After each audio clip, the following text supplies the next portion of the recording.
Hello everyone and welcome to Texan Entertainment News. This is your recap for what happened in the entertainment world this week. I'm your host, Justin Pack, and do we have a show for you? We have big announcements from the video game industry, a review of one of the summer's biggest films, Jurassic World, and a review of the hottest new game on the iOS App Store. And of course, celebrity news. So, in fact, Keanu's got an update for celebs right now. Keanu? Thanks, Justin. From Texas to Hollywood, I'm your hookup to the celebrity buzz. Hola, everybody. I'm Keanu Perez. This week in the celebrity world, East Fashion Police has found a new host. Michelle Obama has tea with Prince Harry, and the Kardashians take over Instagram. The Associated Press has reported E! Channel has announced that Fashion Police has found another co-host, none other than Melissa Rivers, daughter of the late Joan Rivers. Rivers has and will continue to serve as executive producer for the show, having made guest appearance on the show in the past seasons for her mother and served as a co-host for the Fashion Police Joan Rivers memorial episode. Joan died in September unexpectedly during minor throat surgery. After her passing, Fashion Police relaunched with co-hosts Juliana Rancic, Kelly Osbourne, Brad Goreski, and comedian Kathy Griffin. Griffin left Fashion Show after saying it didn't fit her kind of comedy after 7 episodes. Fashion Police will return on August 31st. The Associated Press reports the U.S. First Lady, Michelle Obama, made a visit to Britain as part of her campaign to help promote girls' education. The First Lady enjoyed tea with Prince Harry in Kensington Palace and had a reunion with United Kingdom Prime Minister David Cameron and his wife Samantha on Downing Street. The First Lady visited the palace bearing gifts for 23-month-old Prince George and 6-week-old Princess Charlotte. The U.S. Embassy in London stated the gifts included an Amish rocking chair and a personalized alpaca baby blanket. Aww. In Kardashian news, Kim Kardashian West's recent Instagram post showed the latest Kardashian clan outing. The Kardashians celebrated Kim daughter North West's 2nd birthday at Disneyland, posting countless selfies with Mickey and Minnie Mouse. Though that's not all the Kims Insta revealed this week. Kim shared with the world North's baptismal, which took place in Jerusalem 2 months ago. Captioned, "Baptizing North in Jerusalem in an Armenian church with our new baby in my belly was so special." Kim and husband Kanye visited along with sister Khloe and cousin Kourtney and Kara, yes, all Ks, Armenia 2 months ago to look further into the Kardashian heritage. For the traditional baptism ceremony, Kim dressed for the ceremony wearing a shawl and a traditional gown. That's a wrap for this week's celebrity news. See y'all all next week. Back to you, Justin. Thanks, Keanu. Man, those Kardashians are always up to something. Moving right along to video game news. The Electronic Entertainment Expo, also known as E3, took place this week in Los Angeles, California. It is the biggest yearly event in the video game industry. This week-long event features news, trailers, demos from all the big developers and publishers. This includes Sony, Microsoft, and Nintendo. I will do my best to summarize some of the major events from this week's conference.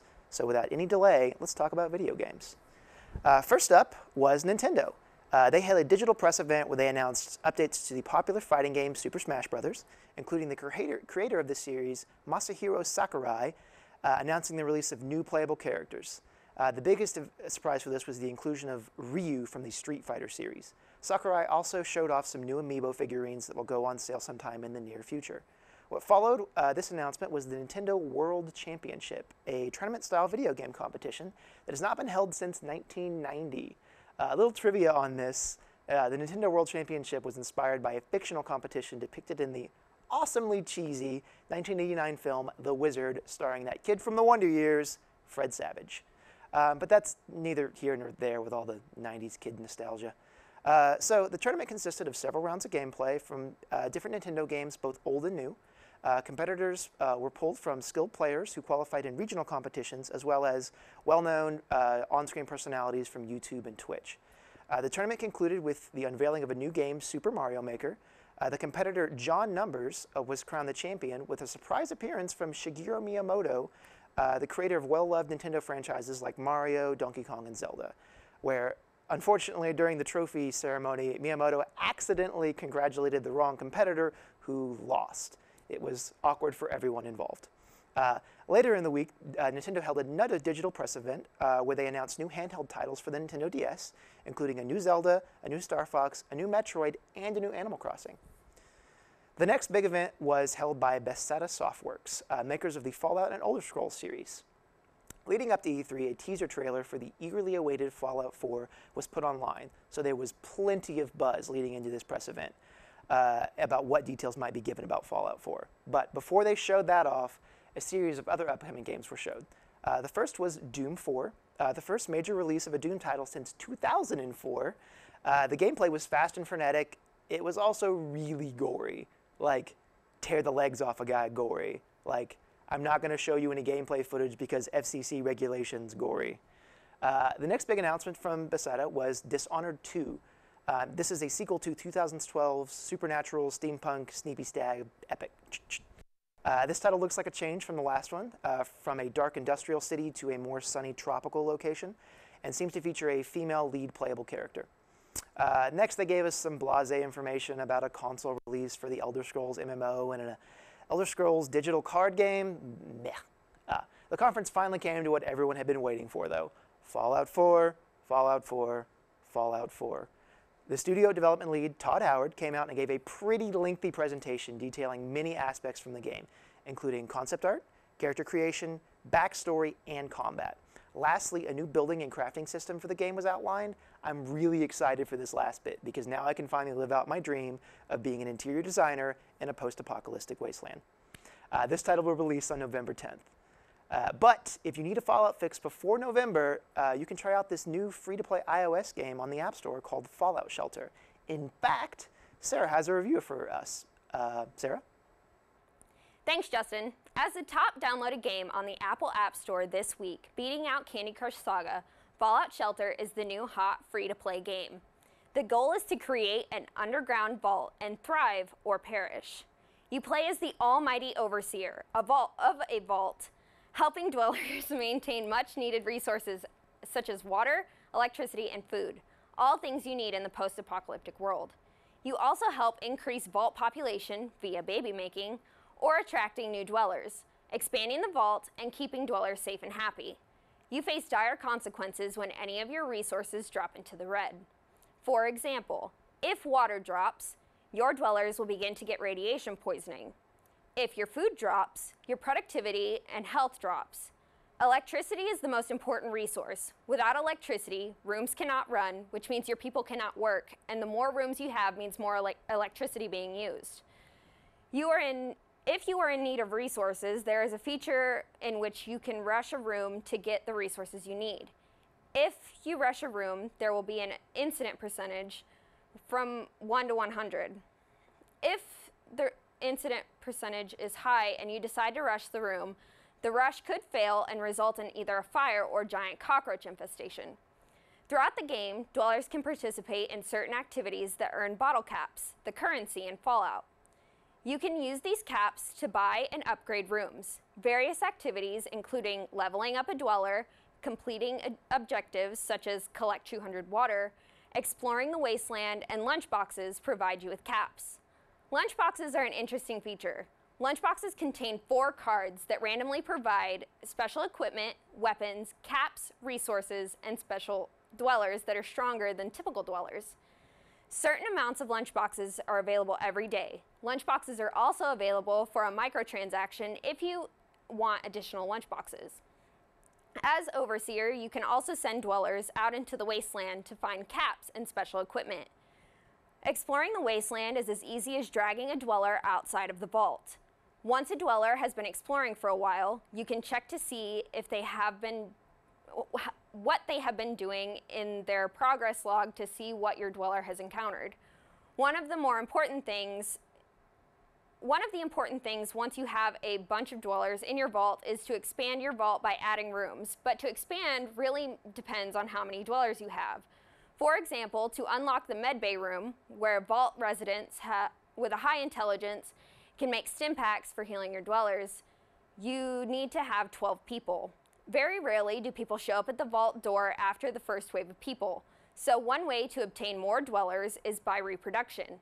If a male and female dweller are placed in living quarters together, they will talk, dance, and eventually go behind a wall. Many green smiley faces appear, and then the woman will be pregnant. It takes about 5 hours for the woman to have the baby and another 3 for the child to reach adulthood.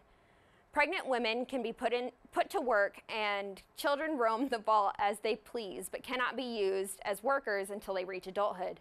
Overall, this game is fun and addicting, and in my opinion, the game is very well thought through, as well as visually appealing and a nice addition to the Fallout franchise.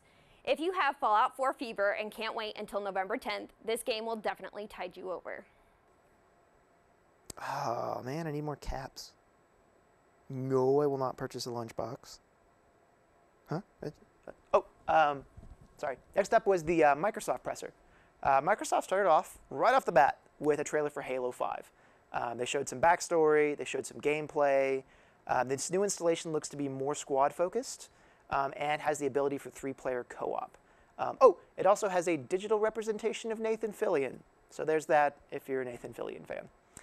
Soon after that, Xbox's head of their division, Phil Spector, came on stage and outlined the upcoming ability for Xbox One to play select old Xbox 360 titles, all while making very assertive hand gestures.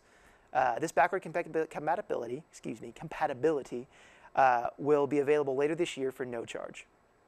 Afterwards, a new Xbox One controller was unveiled. It is monikered the Elite. It will retail for a whopping $150. It will feature programmable buttons, hair triggers, and a bunch of other stuff that I don't even know. The next big announcement from Microsoft was that they are partnering with Valve on virtual reality technology using the Oculus VR headset. In fact, all Oculus kits sold going forward will be bundled with a Xbox controller. What followed was a demo of the Microsoft HoloLens technology being used with the Oculus. They played some Minecraft, where Minecraft was displayed like a hologram on a table, and the player could interact with that hologram in real time. It was really impressive stuff. It kind of makes me think we're living in the future, because apparently we have holograms now. I don't know. They wrapped up the show with a Gears of War 4 demo. At least I think it was Gears of War 4, because the demo was so dark it was kind of hard to tell what was going on. I really think Microsoft should have ended the press conference on the holograms, but Microsoft doesn't pay me to make decisions. So, following that was the EA presentation. Not many surprises from this conference, mainly just announcements of the tried and true EA titles. So a new Mass Effect, a new Need for Speed, some Star Wars games, and sports. So in short, whatever your favorite flavor of sports ball is, EA has a game for you. Then the greatest soccer player of all time, Pele, came out and told some stories about soccer and FIFA. It was awkward and boring, but I don't think anyone was going to tell Pele to leave. What was a pretty mediocre showing ended with a fun note. There was a lot of information on Star Wars Battlefront. It looks awesome and has the Star Wars nerd inside me just crying. Following that was the French developer/publisher Ubisoft, or Ubisoft. They announced a new South Park game called The Fractured But Whole. Not a joke. Well, I guess it is a joke, but yeah. Then For Honor, medieval combat title. More information was given on Tom Clancy's The Division. It was shown that you can betray your friends online and take their stuff. So sounds like an alternate title for this game could be Ruin Your Friendships, the game. And Just Dance 2016 is a thing. So Jason Derulo came out and sang badly to remind everyone of this. Details about this year's Assassin's Creed installment came out, Assassin's Creed Syndicate.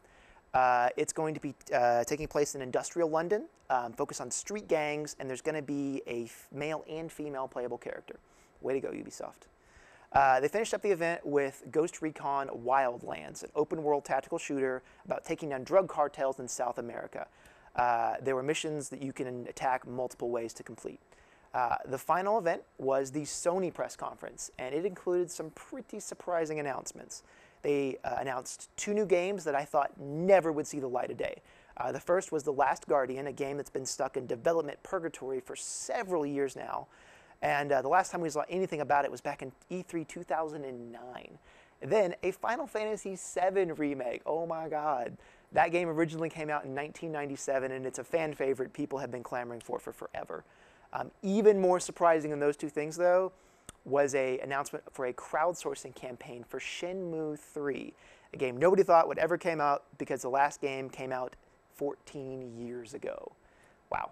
Anyhow, next up, the publisher-developer Guerrilla Games showed a game, Horizon Zero Dawn. Kind of difficult to describe what the game is about, but you get to hunt a robot T-Rex with a bow and arrow, so I'm already sold on the concept. A new Hitman title was teased, and some Street Fighter V gameplay was also shown. A live demo for No Man's Sky, the procedurally generated space exploration game, was shown. The game looks unprecedentedly massive in scale. I can't wait to see it in action. Next up was some details were outlined for the next Destiny expansion titled The Taken King. So, Sony's virtual reality headset, the Morpheus, was shown briefly, but no live demos were given, so I'd kind of say that Microsoft beat Sony on the VR wow factor this year. And of course, it wouldn't be E3 without a Call of Duty game coming out. This next one is called Call of Duty Black Ops 3, and it looks to borrow some mechanics from the previous installation, Call of Duty Advanced Warfare. Lots of destructible environments, frenetic multiplayer, you know, it's Call of Duty. The last game that evening that came out was a personal favorite, Uncharted 4: A Thief's End. A live demo was given, which featured a chaotic chase scene with an armored car, down crowded city streets, cramped driving, explosions, snarky comments. It was all awesome. There was some very beautiful scenery showed off, as well as some really fun physics involving exploding fruit market stands. So that about sums up E3, and man, that was a huge amount of video game news. You know what else is huge?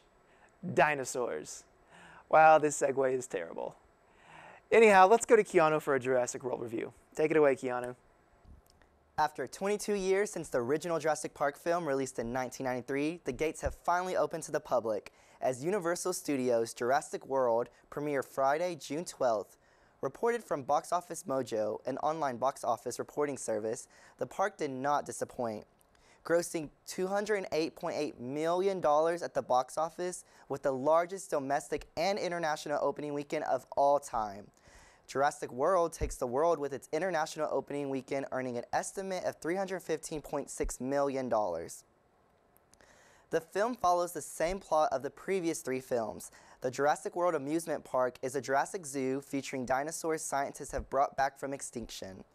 Located on a set of secluded islands in the film, events from Jurassic Park are now known as a horrifying incident, and the park has been rebuilt as Jurassic World.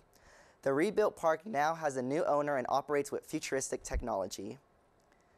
The film starts by introducing two of the primary characters, Gray and his older brother, Zach, who are preparing to leave for a short vacation at Jurassic World. The boy's aunt, Claire, portrayed by Bryce Dallas Howard, is an uptight genius whose only focus is her scientific work at Jurassic World. With the demand to keep guests attracted at the park, Claire creates a new dinosaur. Claire's boss and new park owner, Simon Maserani, wanting outside opinion of the new hybrid dinosaur, asks Claire to consult raptor trainer Owen, played by Chris Pratt.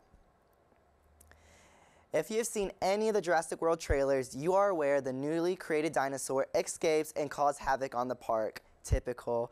While the escaped creature runs rampage, another threat arises in the park. As in previous Jurassic Park films, a group is trying to steal the park's research for their own personal use. It's up to what fans call the Raptor Squad, with Chris Pratt and scientist Claire to save her nephews, stop the escaped dinosaurs, and save the park.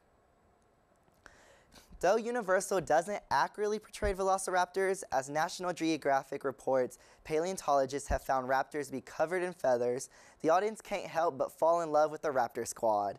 With memes all over social media, the Raptor Squad includes Pratt and his 4 velociraptor subordinates, Delta, Echo, Charlie, and crowd favorite, Blue. Not new, but just as exciting as everything Jurassic World brings back to life are the bits from the original Jurassic Park. Dr. Henry Wu, played by actor B.D. Wong, returns as a scientist you might remember helping all new life at Jurassic Park hatch. If you're a fan of the first Jurassic Park, you will be pleased with one of the scene locations. Steven Spielberg, as the director of the first Jurassic Park and executive producer of the following films, returns as an executive producer for Jurassic World. Jurassic World leaves the audience with mixed emotions on dinosaurs.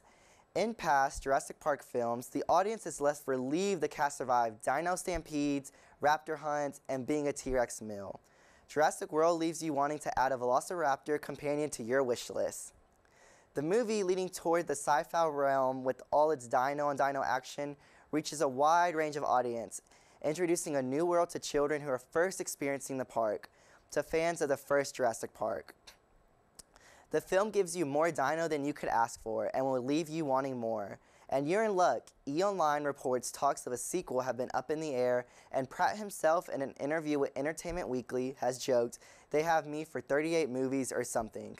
I give Jurassic World 2 raptor claws up." Awesome. Cool. Thanks, Keanu. I see that you changed your shirt. Well, anyhow, that about sums up this week's Texan Entertainment news. Thanks for joining us. But before we go, here's a joke of the day from our Charlton's own Dr. Margolis. What's a bee's favorite soap opera? Days of Our Hives. Oh, wow. Thanks, Dr. Margolis. See you guys next week.